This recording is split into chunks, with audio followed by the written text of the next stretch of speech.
दोस्तों मध्य प्रदेश हाईकोर्ट ने भी हाल ही में एक अपने आदेश में दोस्तों ये टिप्पणी करी है कि पत्नी का कभी कभार जो है पति के साथ सहवास से इनकार करना जो है वो है हिंदू विवाह अधिनियम 1955 की धारा जो 13 का सबसेक्शन 1 है और उसका सबसेक्शन ए के तहत क्रूरता नहीं माना जा सकता है दोस्तों, जब तक कि कॉन्टिन्यूसली निरंतर रूप से दाम्पत्य संबंधों से इनकार न किया गया हो। दोस्तों जय हिंद, नमस्कार।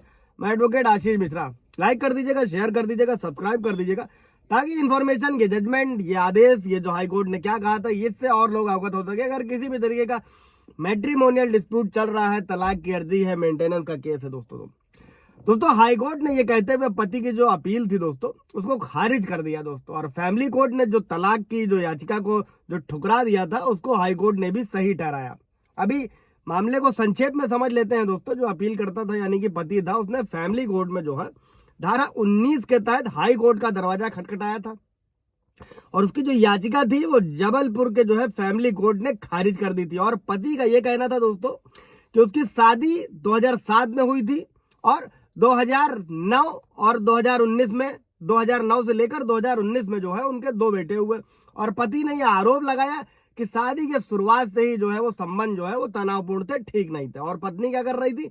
पत्नी उसके माता पिता के साथ रहने को तैयार नहीं थी। मंगलसूत्र पहनने, बिंदी लगाने और पारिवारिक जो भी परंपराएं हैं उनको पालन करने से मना कर रही थी और अक्सर छोटी मोटी बातों पर झगड़ा करती थी। पति ने यह भी दावा किया था कि पत्नी ने झूठे दहेज मामलों में फंसाने की धमकी दी, एज यूजुअल होता ही है दोस्तों।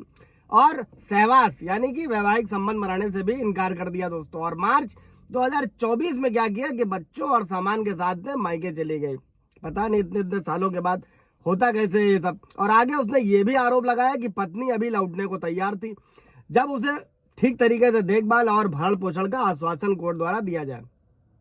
अभी फैमिली कोर्ट ने क्या किया कि अपने आदेश में पाया कि पति जो है ये साबित ही नहीं कर सका कि पत्नी उसे 2 साल या उससे अधिक समय के लिए त्याग दिया है, और ना ही ये साबित कर सका दोस्तों कोर्ट में कि पत्नी ने उसके साथ जो है क्रुएल्टी यानी कि क्रूरता का व्यवहार किया है। अब अभी जजमेंट समझने जरूरी इसलिए है दोस्तों, ये सिर्फ कहने से बोलने से कुछ होता नहीं है। एविडेंसेस के थ्रू कोर्ट में चीजों को साबित करना होता है।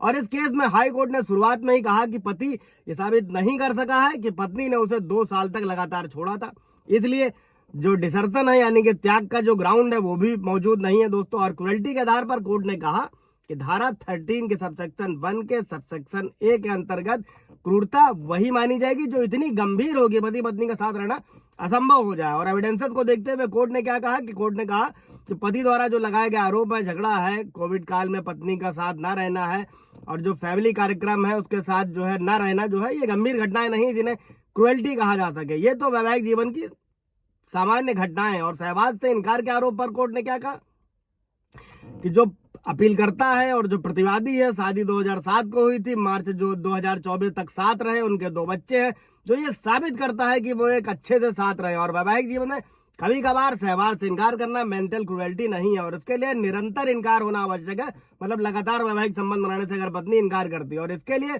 जो पत्नी को क्रूरता का दोषी नहीं ठहराया जा सकता। और कोर्ट ने यह भी कहा दोस्तों कि पत्नी ने अपने उत्तर यानी कि नोटिस में जो है सभी आरोपों से इनकार किया और उचित तरीके से देखभाल की शर्त पर लौटने की इच्छा जताई, जो एक पत्नी की उचित अपेक्षा है यानी कि वाजिब है दोस्तों। और साथ ही कोर्ट ने यह भी कहा कि पत्नी ने तलाक के बजाय जो है पुनर्मिलन की कोशिश करी, जो हिंदू मैरिज एक्ट में सेक्शन 9 के थ्रू किया जाता है, जिससे यह स्पष्ट है कि उसने पत्नी के पूर्व आचरण को स्वीकार कर लिया था। और फाइनली कोर्ट ने यह माना है दोस्तों कि पति द्वारा बताए गए जो घटनाक्रम है, जो बताए गए थे, वो केवल साधारण विवाद है, दाम्पत्य जीवन की तकरार है, जिन्हें क्रूरता नहीं कहा जा सकता। और हाईकोर्ट ने क्या किया? फैमिली कोर्ट का आदेश बरकरार रखा, पति की अपील खारिज कर दी। केस टाइटल था दोस्तों जितेंद्र जानी बनाम भूमि जानी। दोस्तों जजमेंट इसलिए है ताकि आप अपनी चीजों में समझ सकें। कोई सवाल जब होगा तो कमेंट में पूछिएगा, क्लियर किया जाएगा। Thank you.